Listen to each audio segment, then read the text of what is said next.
नमस्कार दोस्तों, सोचिए कि किस तरह से नैरेटिव सेट किया जाता है और किस तरह से आप लोगों को लगातार एक विशेष समाचार दिखा दिखा कर उसी की आदत लगाई जाती है।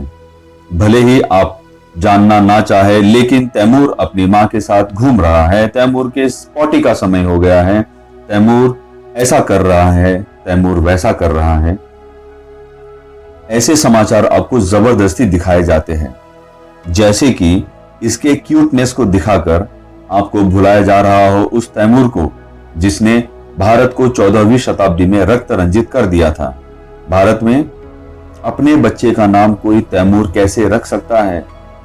चलिए जानते हैं तैमूर लंग की क्रूरता और इस तैमूर के खानदानों का इतिहास क्या है। स्वागत है आपका अपने चैनल कड़वा है तो सच है में। ये एपिसोड इस सीरीज का 18वां एपिसोड है। इसके पहले के एपिसोड यदि आपने नहीं देखे हैं तो कृपया उन एपिसोड्स को भी जरूर देख लें और इस चैनल को सब्सक्राइब भी जरूर कर लें।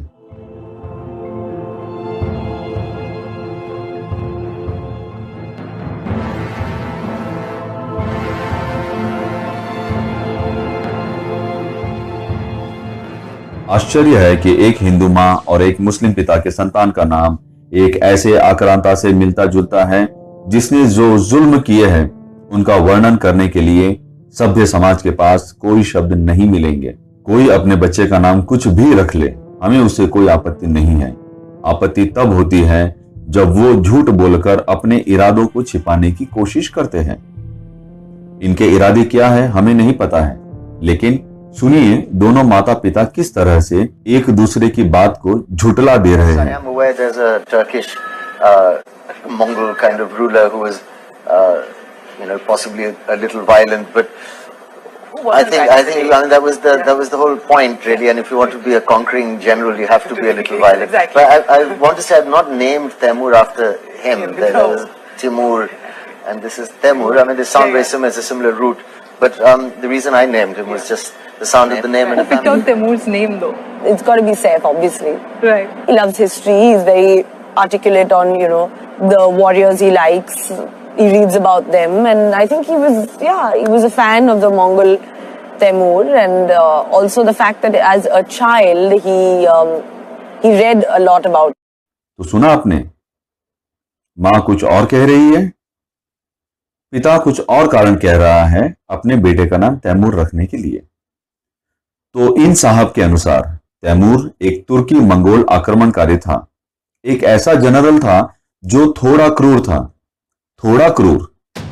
एक ही दिन में 1 लाख हिंदुओं का नरसंहार करना यदि थोड़ी क्रूरता कहलाता है तो फिर कोई इनको क्रूरता का वर्णन कर दे, क्योंकि मेरे पास तो शब्द नहीं है इनको समझाने के लिए। तो पहले जानते हैं तैमूर लंग का इतिहास।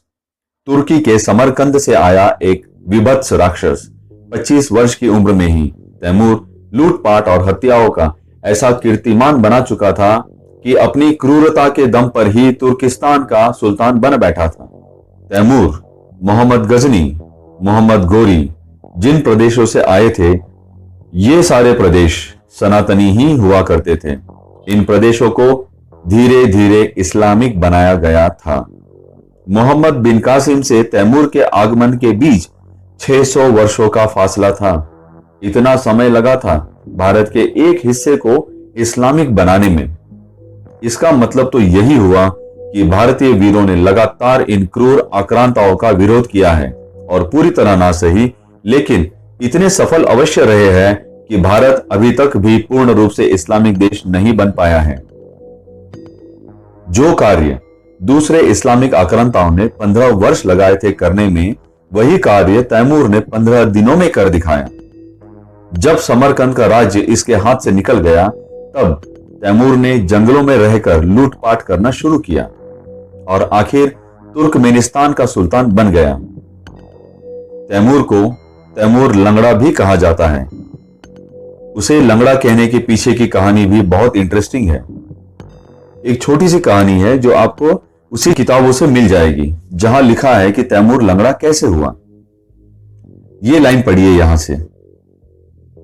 Because of poverty, began to commit acts of brigandage, and in the course of these exploits was wounded and mutilated.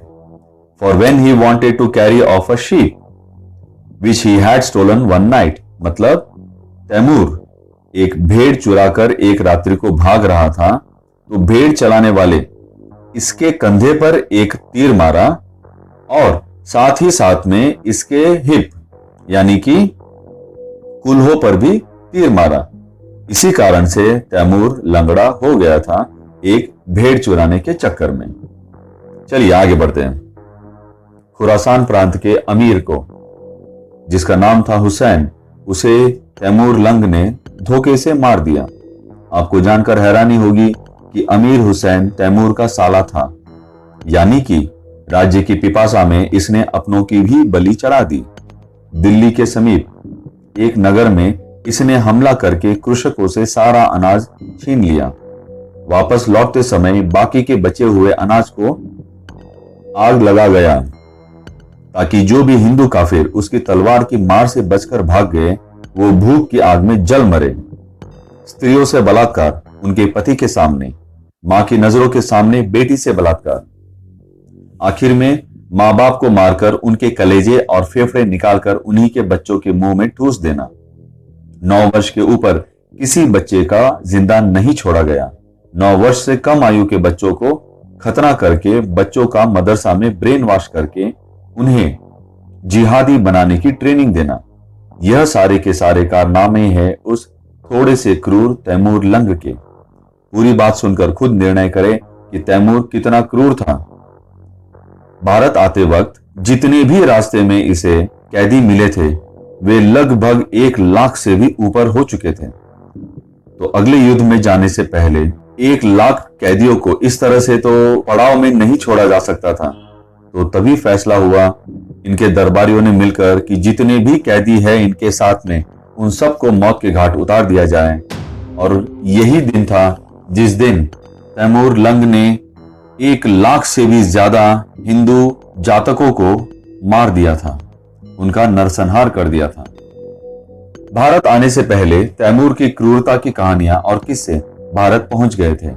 जब तैमूर के हमले भारत में हुए और भारतीय हिंदू जनता ने जब अपनी हार निश्चित देखी तो उन्होंने अपनी पत्नी और बच्चों को घर में बंद कर दिया और पूरे घर को आग लगा दी। पूरे घर को आग लगाने के बाद वे स्वयं इन तुर्कों और मंगोलों से लड़ने के लिए युद्ध भूमि में कूद पड़ते थे। इस पूरे युद्ध को साका कहा जाता था। साका यानी कि हल्ला करने के लिए जाना। ये बातें मैं खुद नहीं बना रहा हूं। इन बातों का वर्णन तैमूर के अपने जीवन चरित्र मुल्फसाद तैमूरी में वर्णित है। हालांकि शरफुद्दीन यजीदी ने खुद ये लिखा है कि इसकी जीवनी को तैमूर के ही चापलूसों ने तैमूर की मंजूरी लेकर ही लिखा है। सर इलियट एंड डॉसन ने उसी का अनुवाद अंग्रेजी में किया है और उन्हीं की पुस्तक में से मैं ये आपको पढ़कर सुना रहा हूं। एक और झूठ बताया जाता है कि तैमूर सुन्नी था, लेकिन पेज नंबर 393 में साफ लिखा है कि वो एक कट्टर शिया था। एक और झूठ जो बताया जाता है कि तैमूर अपने राज्य के विस्तार के लिए दूसरे प्रदेशों में निकला था, तो ये भी झूठा साबित हो जाता है। अपनी जीवनी में वो खुद लिखवाता है कि काफिरों के खिलाफ अभियान चलाकर गाजी बनने की तमन्ना मेरे दिल में पैदा हुई, क्योंकि मैंने सुना है कि काफिरों की हत्या करने वाला गाजी होता है।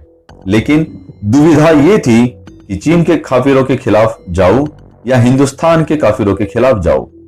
तो उस दुविधा को उसी लुटेरे के लुटेरी संतान मोहम्मद सुल्तान उर्फ शाहरुख ने कर दी। उसी ने तैमूर से कहा कि हिंदुस्तान सोने और जवाहरातों से भरा हुआ देश है। उसने अपने गुट नायकों को बुलाकर हिंदुस्तान के काफिरों को मुसलमान बनाने, उनके मंदिरों और मूर्तियों को तोड़ने और हिंदुस्तान से काफिरपन मिटाने की कस्में खाई। ये भी विवरण आपको पेज नंबर 397 में मिल जाएगा। मतलब ये हुआ कि जिहाद अल सबील अल्लाह भी करना है, लेकिन साथ में धन और दौलत भी कमाना है, उसका भी फायदा देखना है। इतना सब कुछ दिखाने के बाद भी तैमूर के अब्बा तो मानने से रहे कि असलियत क्या है। आखिर इनका इतिहास भी कोई देशभक्ति वाला जो नहीं है। इनके दादा ने बहुत कोशिश की थी 1947 में भोपाल का भारत में विलय को टालकर भोपाल का विलय पाकिस्तान में कर लेने की, और इनके पुरखे तो कई बार अंग्रेजों के पक्ष में लड़े और भारतीयों के विरुद्ध युद्ध करने वालों का साथ दिया है। मौलिक रूप से इनके पूर्वज असल में भाड़े के सैनिक हुआ करते हैं, जिन्हें हम मर्सनरीज कहते हैं, जो पैसों या किसी लोभ के बदले में जिस ओर चाहो उसी ओर युद्ध करने को तैयार रहते हैं। तो मित्रों, यहां तक हुआ दोनों ही तैमूरों के पूर्वजों का इतिहास। तैमूर को लेकर फैलाई जाने वाली कई झूठी बातों का आज हमने पर्दाफाश कर दिया। 14वीं शताब्दी में तैमूर ने दिल्ली का जो विध्वंस किया, बहुत धन दौलत लूटा, लेकिन भारत में आगमन के सिर्फ 4 या 5 वर्षों बाद ही तैमूर को दिल्ली अपने एक गुर्गे खिजर खान के भरोसे छोड़कर भाग जाना पड़ा। कौन थे वो भारत के वीर जिसने इसके बड़े पुत्र को मारा, और किस तरह से भारतीय वीरों ने तैमूर को इतना परेशान कर दिया कि उसे भारत से दुम दबाकर भाग जाना पड़ा। जानने के लिए इसी सीरीज का अगला भाग अवश्य देखिएगा। तो आज के लिए इतना ही, मिलते हैं अगले वीडियो में। इस चैनल को सब्सक्राइब कर ले और बेल आइकॉन भी दबा दे। अपना ख्याल रखे, स्वस्थ रहे, सुरक्षित रहे। जय हिंद, वंदे मातरम।